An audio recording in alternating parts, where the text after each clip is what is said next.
Aya medication for Hi 7 guys, good days. morning. Ito yung third times na medication ni Aya. Ito yung gamot niya na pang 2.5 ml kasi kailangan niya po yan para sa gamutan niya dahil nagkasakit po si Aya. So, ayan, iti-take po natin sa kanya. Ayaw pa nga niya yan. Gusto niyang luwa kasi syempre hindi naman maganda ang mga lasa ng gamot. Parang sa tao din yan eh. Ayan na nga oh, gusto niyang nakikipaglaban ha. Okay lang si Aya. Kasi para gumaling po siya. Ayan oh, tignan niyo, 'di ba? Medyo na sayang niya ng konti yung pang 2.5 ml natin. Tapos sumunod itong Delight po. Yeah, ito shake well muna bago ilagay sa syringe. 2 ml naman po ang dapat na ipa-intake kay Aya. Ang mga gamutan po niya is 2 twice a day.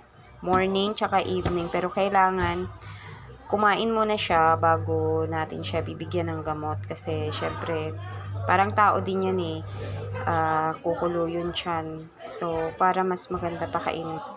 Pero, bago ko siya binibigyan ng gamot is pinapalipas ko muna yung mga 5 minutes para maano po yung kanyang pagkain para hindi ba, iniisip ko kasi minsan baka isuka niya.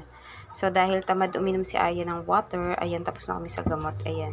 Sinisiringe ko na, napansin ko simula nung uh, nagme-medication kami ni Aya is tamad na siya uminom ng gamot, guys. Yeah, sa totoo lang. Pero okay lang yan, at least kumakain na po siya ng maayos ngayon. Ayan, sabi kasi ni Doc, yung water niya, kada oras 5 syringe kapag tamad. Ganun daw po kasi yung aso nagsasanay. Sinasanay na nila yung sarili nila na maging tamad kaya sinisiringe na yung water. Kailangan talaga siya pilitin kasi ayaw niya talaga. Unlike before, pero okay lang naman yun. Madaling gawin lang naman na pagpapainom ng water kay Aya kada oras. Obligasyon yan kasi syempre pag may pet tayo, kailangan po nating alagaan at mahalin na parang tao. Kasi lahat ng mga hayop o mga alaga natin ay may mga karapatan kagaya ng tao. So, hindi po natin sila dapat sasaktan kapag may sakit.